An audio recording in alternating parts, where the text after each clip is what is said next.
समोर समोर. भारत माता की जय. भारत माता की जय. जोरदार टाळ्याने त्यांना धन्यवाद करूया.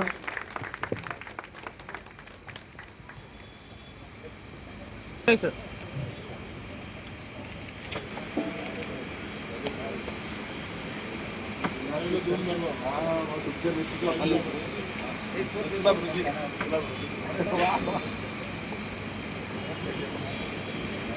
घवघवीत यश मिळालंय. तुम्ही आज नवी मुंबईला आहात. हे आपल्याला सर्वांना माहिती आहे की देशाचे पंतप्रधान आदरणीय नरेंद्र मोदीजी, महाराष्ट्राचे लोकप्रिय असे मुख्यमंत्री आदरणीय देवेंद्रजी, त्यांच्या दोघांच्या नेतृत्वामध्ये या महाराष्ट्रातील असणाऱ्या स्थानिक स्वराज्य संस्थांच्या निवडणुका झाल्या. या अगोदरी नगरपालिकांच्या निवडणुका झाल्या होत्या. त्याही वेळेला अतिशय चांगलं यश हे महायुतीला प्राप्त झालं होतं. आणि आताही आपण पाहिलं असेल की 29 महानगरपालिकांमध्ये देवेंद्रजींच्या नेतृत्वात झालेल्या या सर्व निवडणुकांमध्ये अतिशय चांगलं यश हे संपूर्ण महाराष्ट्रात मिळालं.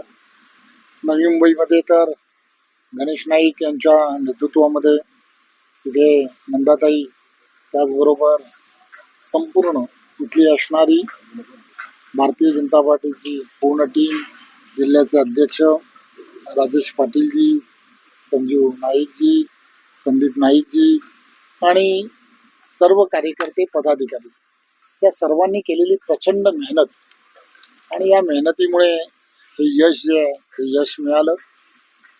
नाईक साहेब नेहमीच एक विजन ठेवून या नवी मुंबई महानगरपालिकेमध्ये वर्षानुवर्ष काम करतात आणि त्यांनी नवी मुंबईतील असणाऱ्या मतदारांना येणाऱ्या काळामध्ये 20 वर्षासाठी काय विजन असणार आहे हे त्यांनी लोकांपर्यंत मांडण्याचा प्रयत्न केला.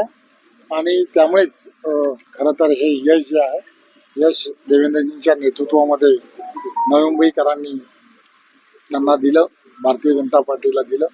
त्याबद्दल मी भारतीय जनता पार्टीचा अध्यक्ष म्हणून संपूर्ण नवी मुंबईतील मतदारांचंही मनपूर्वक धन्यवाद. सर, याच्यामध्ये महत्व होत आहे प्रदेशाध्यक्ष तुम्ही झाल्यानंतर मोठ्या प्रमाणात तरुणांची टीम जे निर्माण करणार आणि सर्वाधिक तरुण नगरसेवक जे आहे ते भाजपामध्ये ही स्ट्रॅटेजी उपयोगी पडली प्रदेशाध्यक्ष नात्याने केलेली. खरं तर केंद्रीय नेतृत्वाने या संदर्भामध्ये नवनेतृत्वांना संधी देण्याच्या संदर्भामध्ये सातत्याने सांगण्याचा प्रयत्न केला आणि त्यामुळेच त्या दिशेने जाणं, ज्यावेळेला केंद्रीय नेतृत्व ज्यावेळेला दिशा देत असतं त्यावेळेला त्या दिशेने जाणं अतिशय सोपं असतं.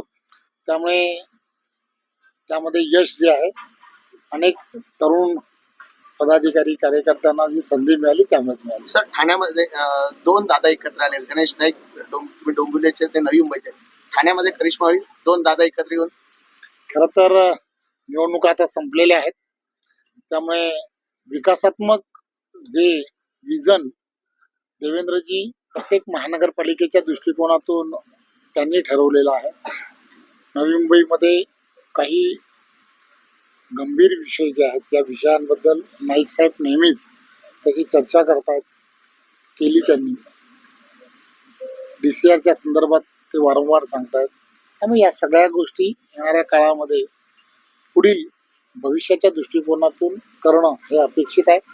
मी असेल, देवेंद्रजी, आम्ही सगळीजण बसून त्यामध्ये काय करता येऊ शकतं याचा गांभीर्याने विचार येणाऱ्या काळात करणं अपेक्षित मध्ये भाजपाला घवघवीत यश मिळालंय. इथे एअरपोर्ट सुरू झालं त्यामुळे बरेच बदल शहरात होतील. स्पेशली नवी मुंबईसाठी काय असे प्लॅन आहेत? सर म्हणतात, नाईक सर म्हणतात, तर तुमचं राज्य सरकार म्हणून काय भूमिका राहील त्यांच्या? खरं तर देवेंद्रजी एक विजन ठेवून काम करतात, नाईक साहेब सुद्धा विजन ठेवून काम करतात. एज्युसिटी जी तयार करण्याचं स्वप्न देवेंद्रजींनी डोळ्यासमोर ठेवलेलं आहे. त्याचा परिणाम जो आहे तो परिणाम किती मोठ्या प्रमाणात होणार आहे याची आपणा सर्वांना कल्पना आहे.